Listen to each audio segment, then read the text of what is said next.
नमस्कार दोस्तों, कैसे हैं आप। उम्मीद करता हूं आप अच्छे होंगे। मैं हूं विनोद राज, स्वागत है टिकी हिंदी साहित्य चैनल में। दोस्तों, कक्षा 12 की हिंदी की जो वस्तुनिष्ठ प्रश्नों का एक सीरीज चल रहा है, उसकी यह दूसरी वीडियो है। उम्मीद करता हूं आपको पहली वीडियो अच्छी लगी होगी। इसी तरह आज हम दूसरी प्रश्न पत्र यानी 32 प्रश्नों का सीरीज देखने जा रहे हैं, जो कि आपको पास होने में और बेहतर अंक लाने में दोनों में यह सहायक होगी। यदि आपके 32 प्रश्न सही हो गए, 32 ऑब्जेक्टिव टाइप जो क्वेश्चन आते हैं वो यदि आपके सही हो गए, तो आपको पासिंग मार्क केवल 28 नंबर रहता है। तो चलिए आज हम देखते हैं दूसरा वीडियो। उससे पहले यदि आप मेरे चैनल को सब्सक्राइब न किया तो सब्सक्राइब कर दें, बेल आइकन प्रेस कर दें, जिससे आपको आने वाली वीडियो की नोटिफिकेशन मिलती रहे। चलिए देखते हैं। तो पहला प्रश्न है,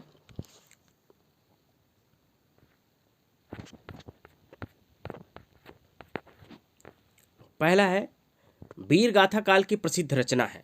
तो वीर गाथा काल की प्रसिद्ध रचना जो है वह है पृथ्वीराज रासो, जो कि हिंदी साहित्य का पहला महाकाव्य माना जाता है। आप कमेंट्स के माध्यम से बताना कि इसके रचनाकार कौन है। तुलसीदास के अनुसार पेट की आग को कौन बुझा सकता है। तो आपके पाठ में तुलसीदास का एक कविता है, उसके अनुसार, उस कविता के अनुसार राम पेट की आग को बुझाते हैं। प्रेमचंद का प्रसिद्ध उपन्यास है। तो प्रेमचंद का प्रसिद्ध जो उपन्यास है वह क्या है, गबन है। ठीक है, अगला देखते हैं। सिल्वर वेडिंग कहानी के नायक का नाम क्या है। तो यशोधरा बाबू। ठीक है, सॉरी देख लेते हैं। चलिए अगला, भारत में पहला छापा खाना खुला था। तो वो गोवा में खुला था। ठीक है, अगला देखते हैं। क्रिया विशेषण के प्रकार होते हैं। तो क्रिया विशेषण के जो प्रकार होते हैं वो कितने होते हैं, 4 होते हैं। अब देखते हैं रिक्त स्थानों की पूर्ति करिए। तो पहला जो प्रश्न है वह है, आकाश में डैश डैश पंक्तिबद्ध होकर उड़ रहे हैं। तो कौन, बगुले। कौन, बगुले आकाश में पंक्तिबद्ध होकर उड़ रहे हैं। आलोचना के क्षेत्र में वरदान स्वरूप डैश डैश का आगमन हुआ। तो ये आचार्य रामचंद्र शुक्ल का। ठीक है, चंद्रदत्त तिवारी दूर के रिश्तों में यशोधरा बाबू का क्या लगता था, डैश डैश लगता था। तो यहाँ पे भांजा हो जाएगा। क्या हो जाएगा, भांजा। ठीक है, लेख लिखने का कोई आज तक दुनिया में नहीं बना। तो यहाँ पर फार्मूला हो जाएगा। लेख लिखने का कोई फार्मूला नहीं है, ये तो स्वतः स्फुटित हो जाता है, स्वतः मतलब लेखनी चलने लगती है यदि आप उसके बारे में सोचेंगे तो। अगला है, बाजार की असली डैश डैश आवश्यकता के समय काम आता है। तो ये हो जाएगा कितार्थता। कितार्थता है आवश्यकता के साथ समय आ जाता है। अगला है, साहित्य के क्षेत्र में काव्य के आस्वादन से प्राप्त आनंदानुभूति को किसकी संज्ञा दी जाती है। तो रस की संज्ञा दी जाती है। क्या हो जाएगी यहाँ पे, रस की संज्ञा दी जाती है। ओके, अगला है, शब्द से पहले जुड़ने वाला शब्दांश जो होता है उसे उपसर्ग कहते हैं। क्या कहते हैं, उपसर्ग कहते हैं। ओके, चलिए एक शब्द या एक वाक्य में उत्तर लिखिए। पहला जो है, तुलसीदास स्वयं को कहलवाना पसंद करते थे।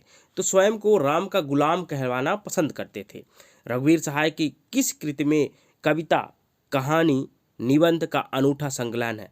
तो सीढ़ियों पर धूप उनकी एक रचना है, उस पर ये इनका तीनों संकलन है। सिंधु घाटी सभ्यता में कौन से फल उगाए जाते थे। तो खजूर और अंगूर के फल उगाए जाते थे। किसी घटना, समस्या या मुद्दे की गहन छानबीन और विश्लेषण को क्या कहते हैं। तो उसे कहते हैं विशेष रिपोर्ट कहते हैं। ठीक है ना। परचेजिंग पावर, दिखाने वाले लोग क्या बढ़ाते हैं। तो बाजार का बाजारूपन वो बढ़ाते हैं। छंद कितने प्रकार के होते हैं, नाम लिखें। तो छंद के मुख्यतः 3 प्रकार की होती है छंद। वो कौन कौन से, पहला आपका मात्रिक हो गई, ठीक है ना,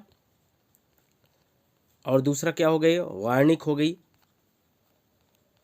प्रायः आपके बुकों में ये 2 ही मिलते हैं, लेकिन एक और है, तीसरा कौन है, मुक्त छंद या मुक्तक छंद। ठीक है ना, ये आधुनिक काल में ये मुक्त छंद दिया गया है, वो जो कि सूर्यकांत त्रिपाठी निराला के द्वारा। ठीक है, अगला देखते हैं। अनेक शब्दों में व्यक्त किए जाने वाले भाव अथवा विचार को एक शब्द में व्यक्त करना क्या कहलाता है? तो अनेक वाक्यांश के लिए एक शब्द, ये इसका हेडिंग होती है और ये कहलाता है वाक्यांश के लिए एक शब्द। चलिए सही जोड़ी देखते हैं।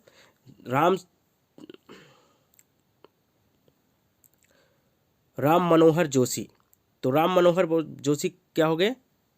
सिल्वर वेडिंग, ठीक है ना। दृश्य नहीं होते, तो दृश्य नहीं होते किसमें? रेडियो नाटक, ठीक है ना। धरित्री निर्धूम, इसका हो जाएगा अग्निकुंड, ठीक है। रस्सी है या सांप, जब या वाला शब्द आ जाए तो वहाँ पे संदेह हो जाता है, जब हम क्लियर न कर पाए। आचारदंडी, तो आचारदंडी ने 10 शब्द गुण बताए हैं, ठीक है ना। राजभाषा, सरकारी कामकाज, ठीक है। ध्यान रखिए, राजभाषा किसे कहते हैं, राष्ट्रभाषा किसे कहते हैं, इन दोनों में अंतर बहुत ज़्यादा पूछा जाता है, इसको आपको तैयार भी करना है।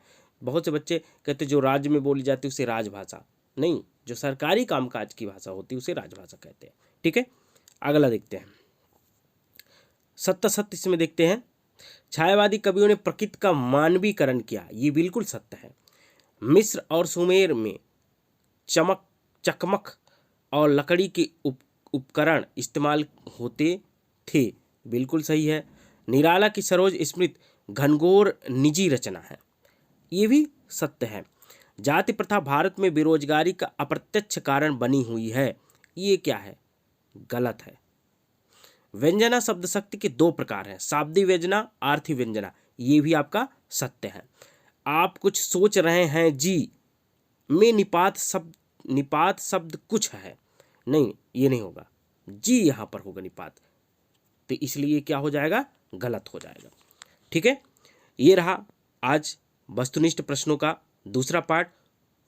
उम्मीद करता हूँ ये वीडियो आपको अच्छी लगी होगी। यदि वीडियो अच्छी लगी हो तो लाइक ज़रूर करिएगा, कमेंट्स करिएगा, वीडियो को अपने दोस्तों तक शेयर करना ना भूलें। तो मिलते हैं इसी तरह नेक्स्ट वीडियो में, तब तक अपना ख्याल रखिए, स्वस्थ रहिए, धन्यवाद।